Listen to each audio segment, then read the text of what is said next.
If I understand the story of Federal Way correctly, your first leap into professional learning and letters included classroom teachers, central office leaders, and a few secondary leaders. I think a lot of our listeners imagine professional learning or training as the teachers are here and they're all together, the building administrators are here and they're all together, and the central office team is over here and they're together. But that's not how you approached science of reading transformation. And would you talk a little bit about how your approach, which was a much more heterogeneous group of adults who were very curious about the power of science of reading, really helped facilitate the transformation that would come later?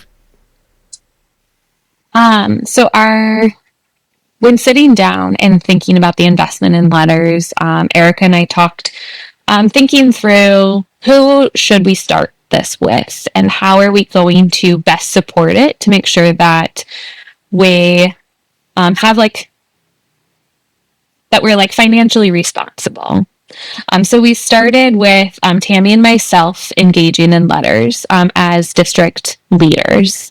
The first cohort of certificated staff members included our kindergarten through third grade literacy development teachers. We call them K3 LDTs, sometimes just LDTs. And this group of folks, there's one person per elementary school, and they are a little bit of an instructional coach, a little bit of a working with students, modeling a phonics lesson, co-teaching. But they primarily focus in this K3 and just literacy world. And that seemed to be these are some people that we really would like to invest in to coach up and provide them with a strong professional development opportunity to build their skill set based on the leader that they are within their building. And then we had these two classroom teachers that really advocated and are truly the reason why letters landed on my lap in the first place.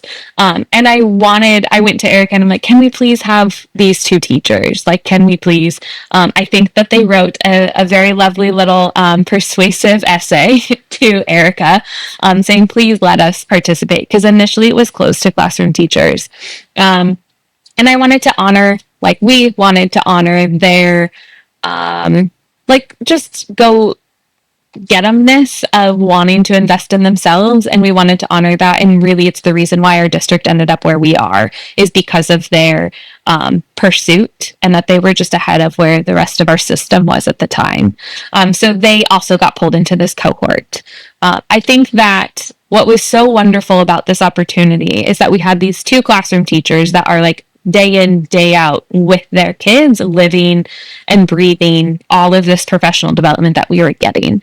Additionally, we had our LDTs that are working with a small group, because we did require the bridge to practice, and we required that they met with those bridge to practice students on a daily basis, so that they too were having this opportunity to live and breathe with a small group of students that they were focusing in on.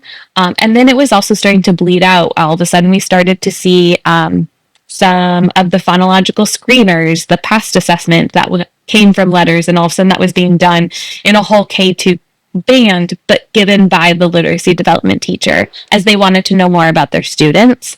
And so that's kind of how we spread it out, and it really created, you talked about the groundswell with these two teachers that were running, but engaging in the professional learning in this way is really, I feel what gave, I feel it's what set fire to Federal Way with the science of reading, that we had all of a sudden teachers being wait, how did you get that? What are you doing? And wanting to ask, because they're seeing their students work on something with the literacy development teacher. And it brought up some really natural questions and really easy, great ins for conversation around coaching. And let me do a coaching cycle with you then around this.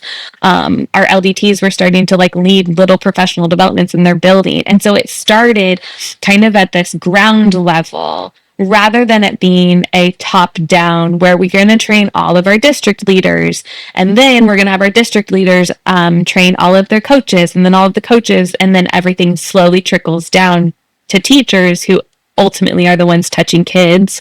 And we kind of did it in this middle out approach.